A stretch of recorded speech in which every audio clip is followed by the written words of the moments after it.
everybody. Welcome to the WhatCulture Gaming Podcast. I'm your host, Scott Tilford, joined by Ben Roy Turner.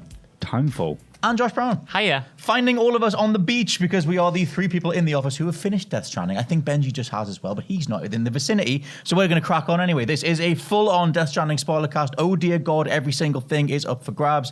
And if you're listening to this, I'm going to assume that you finished it as well, or you just want to know what the hell's going on in Hideo Kojima's latest masterpiece. So, without further ado, let's get into the biggest stuff, the ending. One of the biggest reveals is that Amelie is actually an extinction entity. And kind of not even real, Yeah, you know? it turns out she wasn't real for the whole game. So, what did you guys think of that stuff to just sort of kick things off? Can I just say, like, I've seen the trailer straight away when I see in bed dying and Amelie, I'm just like, you're the same person, aren't you? Like, Really? the facial structure, you can just look at, are you the same person? I think I said it straight away. And I just didn't want to say it anymore. Just be like, oh, I don't know. Is this a thing? And it's like, when it happened, I was like, oh! It's really weird because on that opening scene, like, obviously, yeah, one of the twists is like, we're going to talk with an assumed level of knowledge Yes. for audience members. Audience members? Listeners is the word I want. Viewers as well if you're on YouTube. Because at the very beginning when it says that the same actress plays both people, when they introduce Bridget, it's the same person. So I was like, okay, I get that. And I just kind of just assumed that like her name must be Amelie Bridget, whatever. And I just went with that for the whole time. So like that thing didn't blow me away too much, but Jimmy, you're making a face. What blew me away, right? And this is entirely me. I know it has a different meaning, but Amelie, if you break that down and you turn it into Geordie speak, right, it means I'm a lie.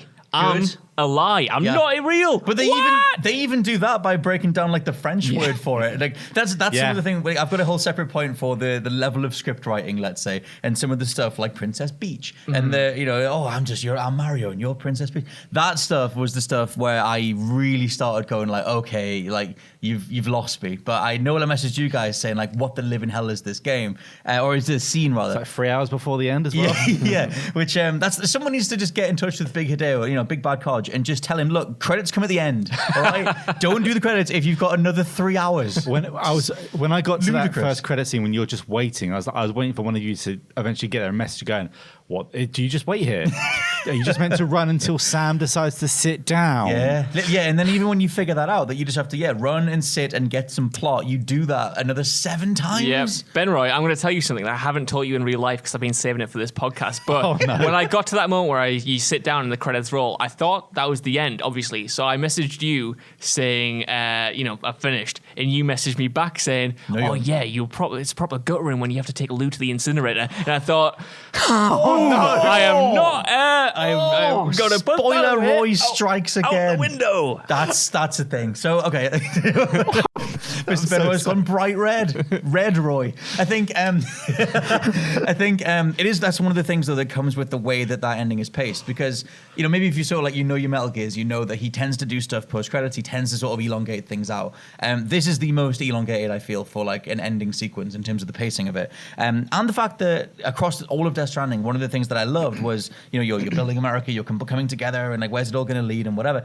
But he pretty much wrote like what could be a through-line Metal Gear style linear narrative, and then just injected a massive chunk of open world in the middle, which means that the end is kind of it's like a game of two halves with this middle open world stuff. And at the end, like, from about episode 6, like 7-ish onwards, that's when it all becomes very cutscene heavy.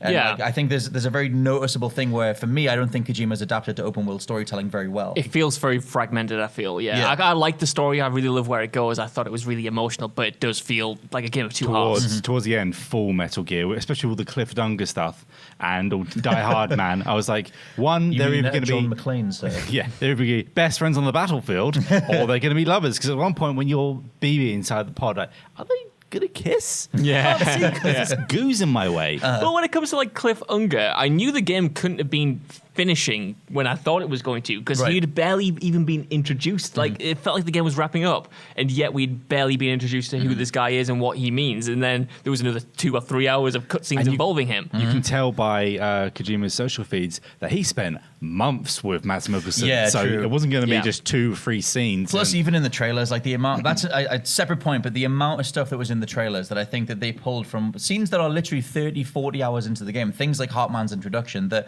they put out ahead of time as a character introduction, are things that, and like Mama as well, like one of her biggest reveals in game is that her baby isn't real, sorry, is dead or whatever, that you don't know that until you meet her in the game, but we all knew going in because it was her character trailer. And my favorite trailer from the game, the Del Toro stuff, where he goes to the sewer part, and then the baby floats towards Mads, and then like, he comes out of the water. That was my favorite trailer. It's like, oh wait, this is just in the game, isn't it? And then I said to JB just beforehand, I was like, I think I'm going to get to a point with one of the trailers are in it, and I didn't know that was actually going to be in the game. Well, one of the things that was weirdest in terms of the trailer stuff is that like the shot of him being all blue with the gun to his head, that is nigh on the final shot of the game. Yeah. Like until it restarts again. But like it's one of the endings. And so like because there's an interview clip that you can read about these like weird grubs that turn blue when they're dead or whatever. This thing that Kojima clearly just read on Wikipedia once and well that would be kind of cool. Because the thing he does loads of is a random character will just talk to you normally and say, hey, thanks for the donuts or whatever it is. Thanks for the pizza. But anyway, I was reading this thing and like there's this ancient Egyptian tradition and turns out that it's about the grubs and they go blue. Isn't that funny? And then that factors massively into the whole thing. Yeah, but in terms of Higgs is a pharaoh though, isn't it? Well, I guess the whole thing with Higgs being chaos and everything kind of ties into some weird like I don't know, hierarchical domination thing. Yeah. But in terms of like, the trailer influence on the storytelling, I like that was in the back of my mind a lot where I was like, well, I haven't had this scene yet, and I haven't had this scene yet. Like even the World War II stuff doesn't really come in until 20, 25 hours. Maybe even more. Maybe more, which is kind of nuts. I guess in terms of wrapping up thoughts on the ending, we were all positive ultimately in the end. It lost me completely after the Higgs fight, to the point where me and my wife were just going like, what's going on? Like literally, it's madness. The bit when the slow motion run on the beach, the Mario and Peach stuff. I was expecting that reaction when you got to the beach, right? Like, and I had that thing was like, where we come to near the end of the game, and I'm just like, oh come on, Scott, just please make it. It gets good again. I mean, it gets good after hour, blah blah blah. But it's like that bit that brought me down as well. But lucky, like if you play these sort of games, they're designed to have a glass of wine just there, so you can sit and so you can be hammered off your face and just walk back with wait for it to happen. I think that in that case, it's one of those times where I, for the longest time, don't think that Kojima needs an editor. Right? And I used to always say that I think that he was because just in terms of a creative force, I like that he's unrestrained. And there's one word that describes Death Stranding. It is unrestrained. He hasn't held a single thing back. Pea grenades and everything else. But in that scene, I was kind of like, I kind of wish that someone had kind of reined him in a little bit. Like it's weird. The more I've gone back over Metal Gear, and the more I've looked into the production credits, and the more I've looked at things like the translator for the very first game, the more I realized that his quote unquote genius was reined in and focused. And when he's been completely off the leash, Phantom Pain and now Death Stranding, it's nuts in a maybe bad way. I do like that every chapter is kind of like focused on a character in some way, but yeah, it feels like the ending was fine, but we just had too much game before then, right? And like the whole traveling all the way back across America, I knew that was coming. That was something I called from the very beginning. I was like, as soon as you've mapped America, you're gonna go back. If you were like, I don't know how many roads did you build? Because if you like, I know. You built more roads than me. I just went to the nearest road I could. Like, screw it, I'm getting on that and going. Well, that was obviously what they want to go for. Like at that point, like, you're at the very end, and like I had a whole network of zip lines set up that like I'd done, but a few other players had done. So when it came part to do that, I just zip lined all the way back through the country, which is like obviously one of those meta narrative things where he wants you to fall back on like your established routes that you're comfortable with, which is the overall message of the game, like relying on other people and stuff like that. That stuff's some of the best stuff in terms of like a thematic kind of thing. But I guess Josh, where did you come down overall on the ending? I think you really liked all that stuff. Really liked the ending. I agree that the stuff on the beach just after you fight Higgs is absolutely daft. And when he was talking about, even when he was talking about like the Doomsday and Princess Beach, all that stuff, I was just sort of, I wasn't disappointed because it felt very Kojima, but I felt like it was at odds with what at least the central narrative had established before then. And I do think it picks up after that for the next 2 or 3 hours or whatever and brings all that stuff to a satisfying conclusion. But I don't know why that was kept there. It feels like it's something more for the players than it is for the story. I don't think it serves the characters very well. Did you both go up to her and grab her, by the way? Because, you get that when Amelie's walking off into the water. I thought you had to do that. I thought that was you can just let her walk away and then game over. That's what I did. Oh, well, I tried to shoot her and nothing happened, and then it restarted again. I tried to shoot her, and then I went over and just went to her, and it did it grabbed her. Yeah. But when I just had a look back and I didn't realize there's actually another ring where you just failed. Oh yeah, everything just go. Yeah, because in that there was 3 times in the game where it asks you to like, it doesn't tell you what to do, and it says, oh, just think for yourself. Like, think of a way to cross the lake. Think of a way to get into the beach. Like, think of whatever. And I got the cross the lake one because I ended up triggering a boss fight by accident. And I was like, I can just climb these buildings and that'll work. And the one before that where it was like figure out a way to teleport to the beach, I didn't think of fragile at all. I don't know if you guys did. I ended up eventually eventually Sam says to himself that he can use Fragile to do it. Right. Because I was just wandering around in the city going, well, I don't know your stupid rules, Kojima. I don't know what the hell you want me to do because you've not laid this out. I don't even know how teleporting works, mate. So I've got no idea how this is what I'm supposed to do. Those were the bits where I was just kind of like, I like that he has confidence in his own nomenclature, which he always does in Metal Gears and his own work and stuff. But things like that where I was like, okay, a lot of the world building and terminology kind of falls in on itself. There are rules governing it, but I try the whole thing so seriously that every time he tried, like, okay, well, this term actually means this, and then actually dooms means this, and EE is this, and I'm like, okay, I'm like mentally cataloging all this stuff so that in those closing scenes where he inverts everything, and actually this means this all along, and this wasn't real all along, and I'm just like, all these other scenes that I had like stocked up, like, well, that never really happened, and this really happened. It lost me like at the end until the very end, then it came back again. I had problems that, like, I don't mind being spoon-fed the whole game, but when he would once in a while go, go on then, just do it. And I'm like, I don't know what's going on. Yeah. Like, things that you'd work it out and you feel so smart, but there was just some that you just didn't like. The crossing the lake, I accidentally triggered the boss fight as well, right. but I died and made a crater, so then I just walked around the giant crater. That's kind of great though. So it made a bridge for me because I died, so I was like, fine, I'm just going to do this. In a way, I quite like that. Like, there are other ways to do it, because in my head I was like, well, I wonder if there's a bunch of ways that I'm supposed to be figuring out, but then the amount, you can't kill all the PTs at that part of the beach. They just keep coming back, so at some point you're going to die or figure it out with the boss battle kind of thing. With me for that bit, I didn't figure it out straight away, and I was kind of frustrated. I kept just walking into the tar and dying, and I was like, what am I doing wrong? And then I just ended up checking my mail because I was looking for another pizza mission for something else to do, and I was reading through the most recent ones, and then they give you a hint like, oh, don't forget that sometimes structures come back when you enter the BT areas. Right. And I was like, that makes sense. But with Fragile, I actually put that together myself, and I did feel smart. I felt very satisfied. I was put together the lore in my head and realized what I'd done before and went straight for that. And when it rewarded me with the actual answer, I thought, that's very cool. Thank you, Hideo. It's because it's fragile, not fragile. She says her name like differently like 5 times. And like Lea Seydoux is a great actress, but her lines are really weird in this, like a lot of it. And then the bit where they say it together at the end, like, I'm fragile, but not that fragile. I was like, words I can't say on YouTube. And I just like, stuff like that made me cringe inside out, where I was like, you haven't really earned this and you're not as cool as you think you are. And I think stuff like that is proper Emperor's New Clothes stuff, where like I can go with it. I love the thing when he meets Hartman, he does a little record scratch. I don't mind. I love Hartman doing the thumbs up and giving you likes and BB and everything else.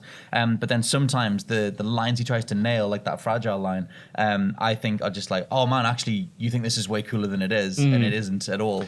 See, I agree, but for me that doesn't bring down the overall sort of satisfaction I have with the conclusion in general. There are a lot of issues with the script, as you would expect from a Hideo Kojima script, but for me this is the only time I've enjoyed one of his stories in a way that's properly gotten me like really emotional. Like, I've always been interested in his stories and worlds and mythology. I've always been fascinated by the way he rolls them out and the way he presents them. But even in the later Metal Gear games, I've never felt as shocked emotionally as I have with this, because I feel like in this game, everything from the story to the characters to the gameplay all centers around one core emotional theme, and that might seem like it's a bit basic, but it drives it home so much that by the time I got to the finale, I thought, actually, this might have a lot of pathos to it. See, it's weird, because one of the biggest criticisms with it, and I've seen this on a bunch of other outlets as well, is that the opening sentiment it gives you in the first 5 minutes is the exact same thing by the ending 5 minutes, which is just, we need to come together.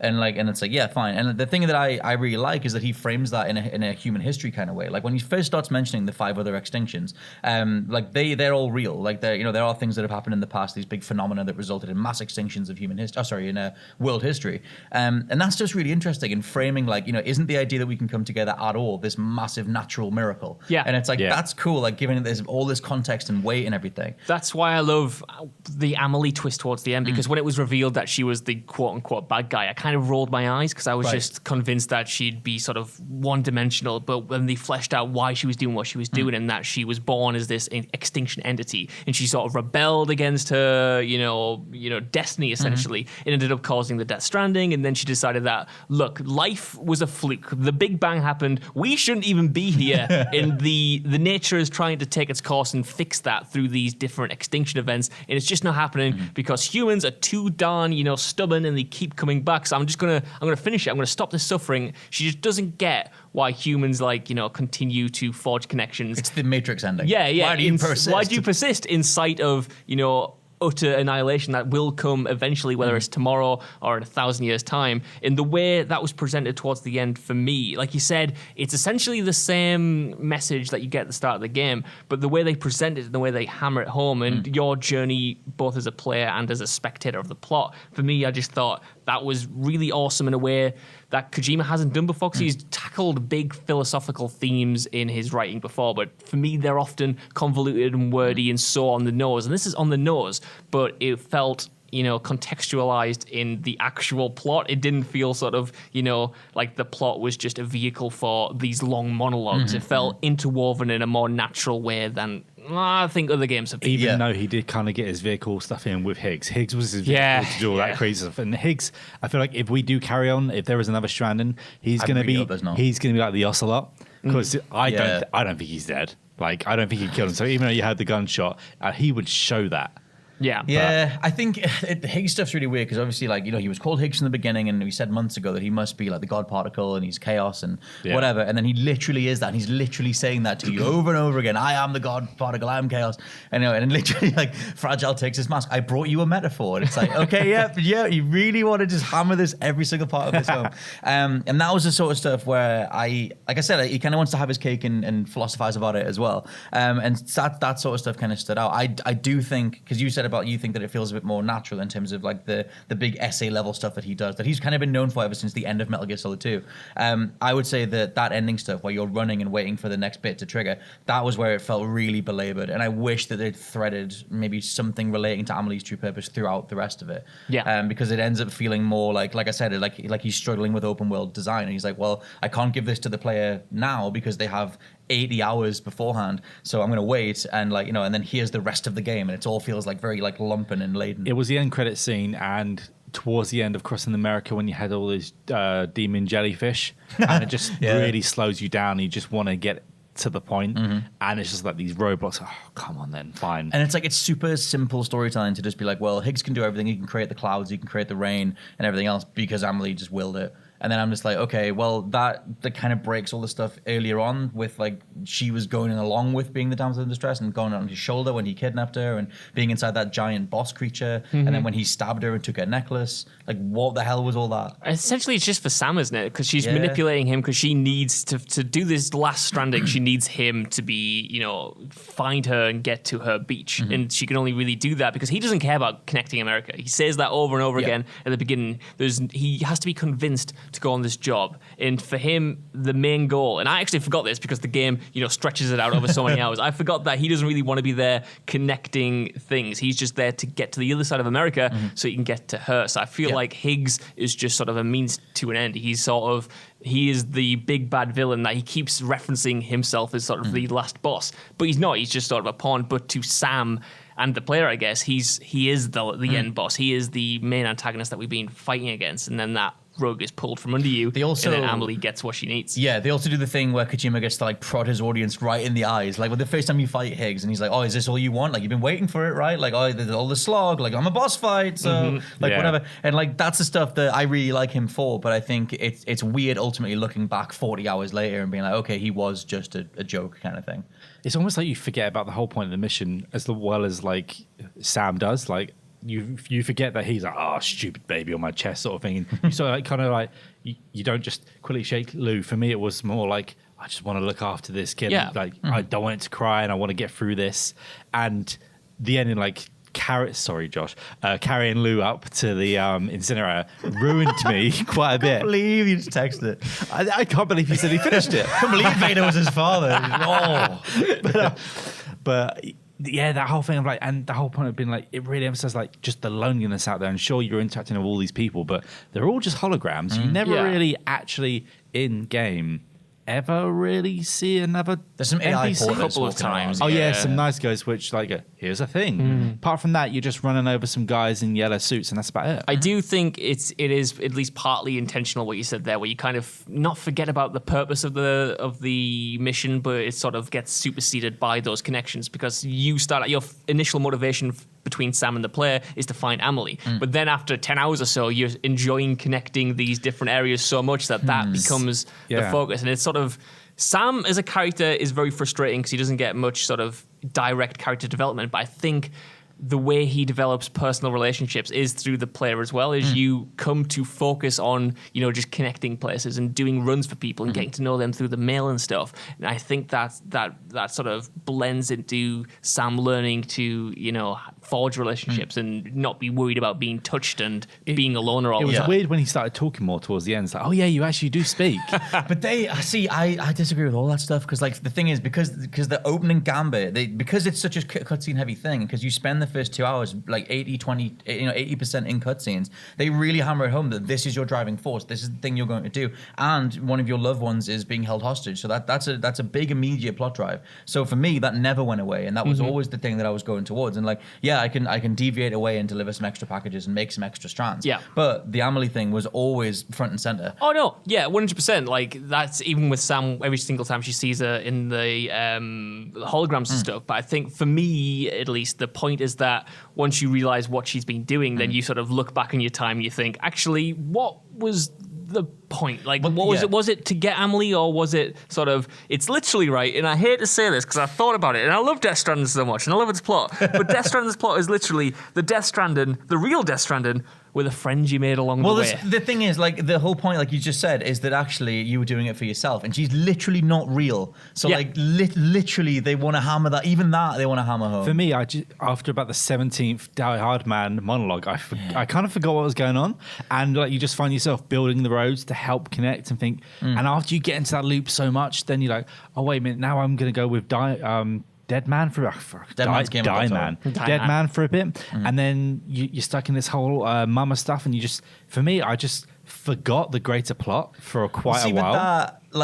Because for me, it's the opposite. I'm trying to catalog every single thing along the way. So but that's the thing. It works better if you're not trying to tot everything up. Because as things were unfolding with she was never real. And I'm like, well, what about the Higgs cutscene? What about this other thing? It's easier to roll in the moment. That's the kind of thing that he's going for. Yeah, and I think this is sort of just a big division in storytelling in general. Because I do agree that if you were compartmentalizing everything and you were reading all of the mail and all of the journals, exactly, and keeping up with the law, that's not the wrong way to view it at all. But because obviously the game encourages that. But to me, the main through line of the story is it's built on emotional storytelling where it does have all of the lore and all of the intricate sort of details, but in the end, all of that is secondary to the emotional point that Kojima wants to make. And if things don't add up, for me, that's fine, because the end point that he is making makes sense and resonates. But if you are trying to keep track of everything, that is just a complete headache. Well, and that's doesn't the thing, really make right? sense. And it does work in terms of she wasn't real. So the whole point was, like you said, the Death Stranding, the chiral network you made along the way,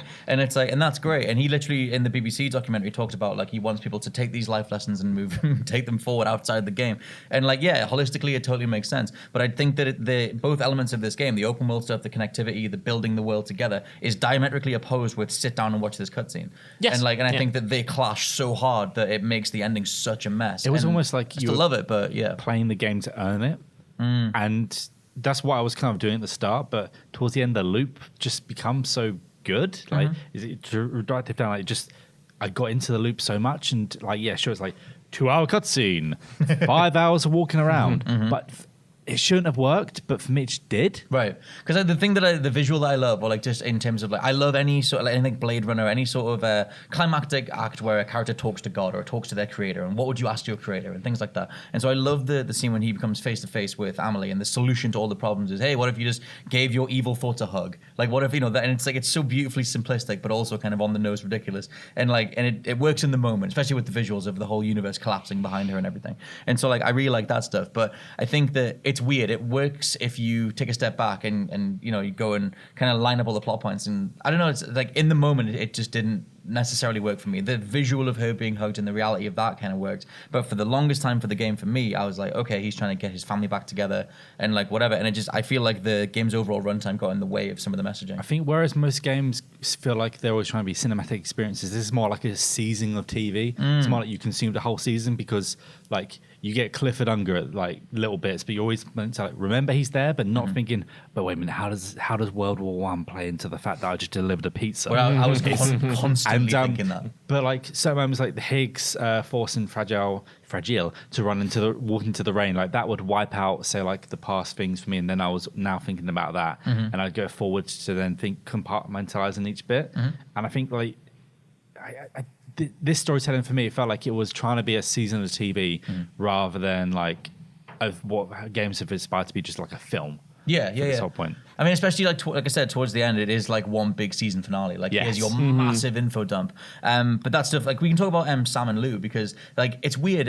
This is something that I'll take like total responsibility for in terms of assumptions based on open world storytelling. When a character suddenly brings something in, and I don't get it. I assume that I missed something, that I should have been somewhere. Like, the first time Sam wakes up and BB's not there, and he goes Lou, and it's like with a question mark, and I was like, oh, did I just miss like a whole? Is that like I just assumed I missed something? And I think I messaged Benroy, and I was like, Lou, like what the hell? Like, I honestly just thought I'd missed something. And then it's like, no, that's just the way he writes it, because then later on, Dead Man just tells him who that is. Yeah. And it doesn't make any sense even then. But like, like things like that, where I'm like the connection between Sam and Lou, I don't think is done that well, even though the visuals work and the imagery at the end works. I will agree that bit where he first says Lou is quite like jarring. It is quite jarring, but I feel like his connection to that big babby is nicely woven throughout the entire thing, especially when you get to the Dead Man stuff and you see how much Sam actually cares about this companion. Right. And then, he's not just a tool, he's a thing. And then when you find out that he cares so much, not only because,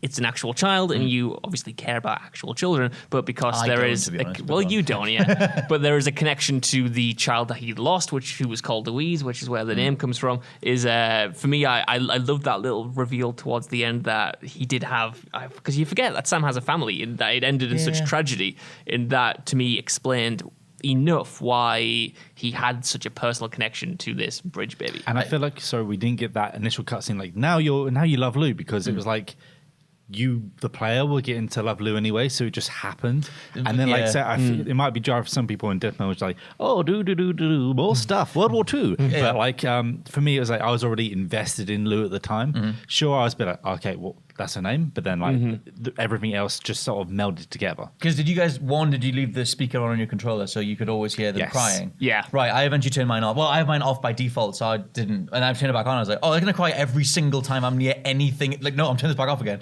And so like, the bit when they start trying to humanize it, and I did go with it in terms of like a base level of human, like, interaction with another little infant. I want to take care of it. But yeah, the bit when the shift happens to like, oh no, one of those obvious arcs where like, oh yeah, now he cares about the baby. They literally just tell you, like, it's just like Dead Man's like, well, this is why you care, and Sam's like, well, yeah, I do care because I used to have a family. None of this was threaded or hinted at before. I disagree. I think from the very sort of, as soon as Sam gets Lou, I think it's very obvious that, like, he cares about it, at least in my opinion. Like, he talks about it. Even when Dead Man, right at the very beginning, is calling it a piece of equipment, even back then in the early hours, Sam is saying, he doesn't want to burn it. No, like, he's like, no, it's not just a piece of equipment. Not like, in the way that a grieving father would. Also, when you lose Lou for that chapter, I just wanted to smash through that and get it back. I wasn't going to do anything else but story, because I wanted Lou back. Well, there's that great moment where Dead Man's sort of saying, look, there's a problem with Lou, and if we take her away, she is going to lose all of her memories and not have the connection with you. And I thought that was genuinely upsetting when she comes back and she doesn't notice you and she goes straight to Dead Man. I was like,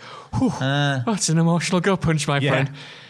For me, that bit was just, it was just so messy. Like, I couldn't go with that at all. I don't want to derail that because that's a lovely point that worked. Is awesome. I wish that did for me. That was weird because he talks so much about like, oh, we have to reboot it in software and it's not going to remember you and whatever. But then they don't do anything with it. And once he gets them back, there's that one scene where it looks up at Dead Man instead. But then after that, it's business as usual. Because the feelings broke through and proved it was more than equipment. That's why. That's what it's meant to be. That's definitely what the point of it's meant to be. Because you were all like corkboarding up there, and it's like Kojima's like, just hearts, love. Yeah, just go with it. It's like it just waves at you or whatever else. That's kind of what I got from it as well. Like when you get Lou back for the second time, and she initially doesn't know you, there's sort of the assumption that, or at least the implication of the game, that she just sort of attaches to the first person she sees, like that infancy sort of, attachment like thing. Imprinting. Yeah, exactly, yeah. And you think that might be what she is, but then she proves herself as being like actually human and forging the connections that even though she's been reset, she still has that bond with Sam eventually. It always comes through.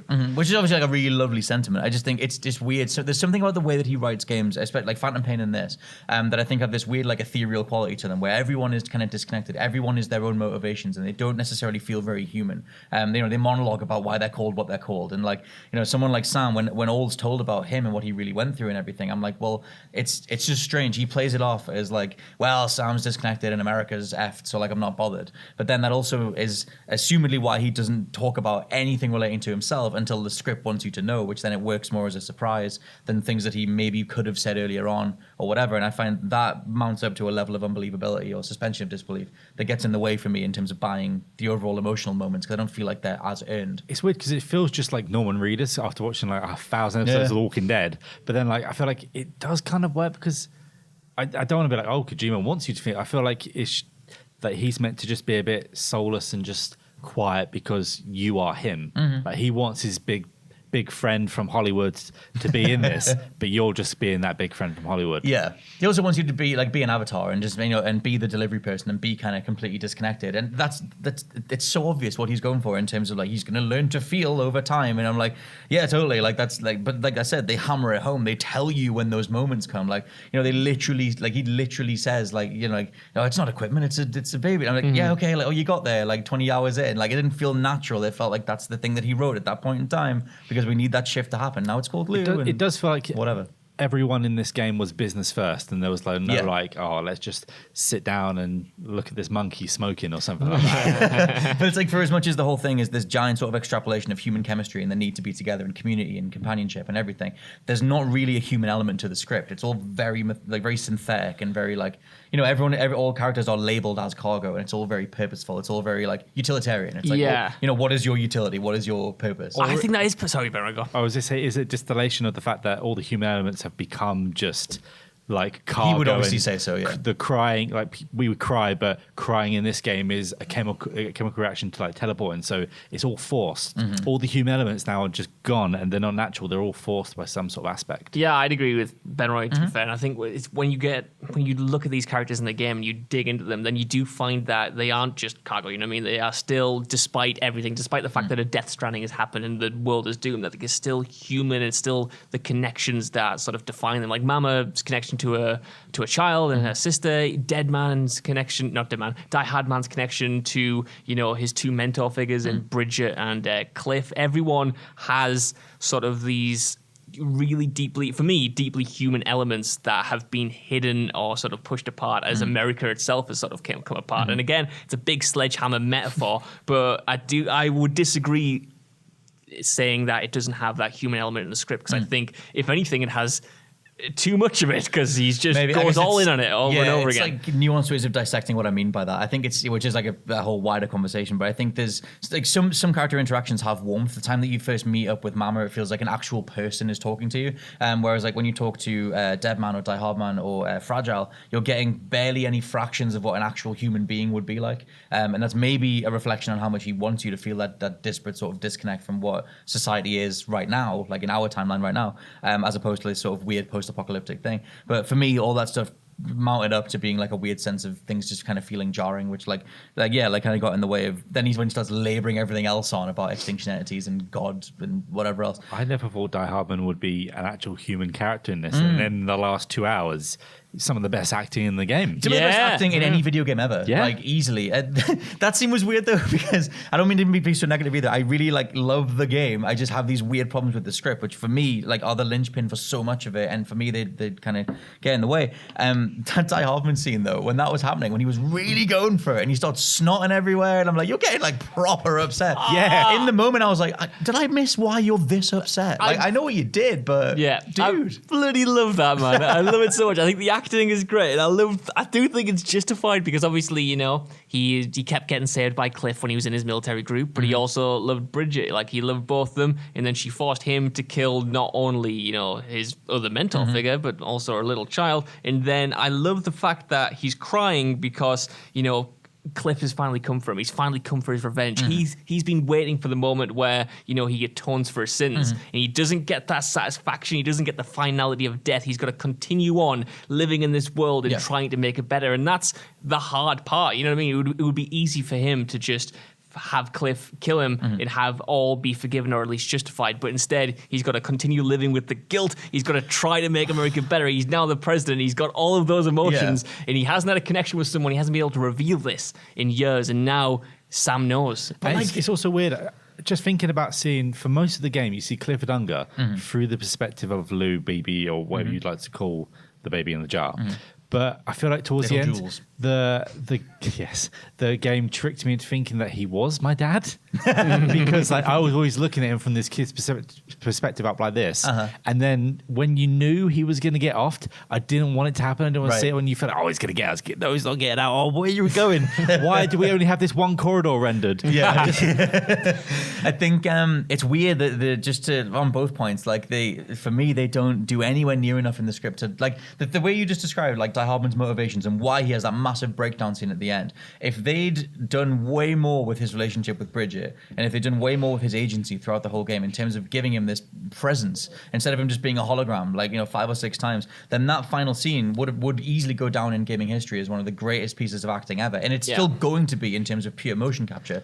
But the problem is he's just literally hiding behind that mask, and he's trying to hide himself the whole game. It's so threadbare though. Like, you pick so much out of it, but it's like there's nothing in the script. See, I would disagree, but I would disagree, but also agree. I disagree that it's threadbare, because I do think it's all there in the actual text and storytelling. But the problem, I think, goes back to what we said at the very start of this video, in that because it is so spread out, I do think you get a real sense of his connection with Bridget in the first 2 hours. But I didn't know he was in love. By the time you're by the time you're, say, 40 hours in, he is just that guy on the hologram, and then you get another dump towards the end. For me, it's not a problem with the story; it's a problem with the story telling, I guess, so the pacing. Oh, yeah, totally. Yeah. Well, that would be kind of, that's one of those like nuanced things of just like, I'm literally talking about like dialogue exchanges and, like certain pieces of like acting chemistry and things like that. In terms of actual like beat for beat storytelling, I think it's brilliant. It's just that I think the actual exchanges you have when he then goes like full emotional with something like that,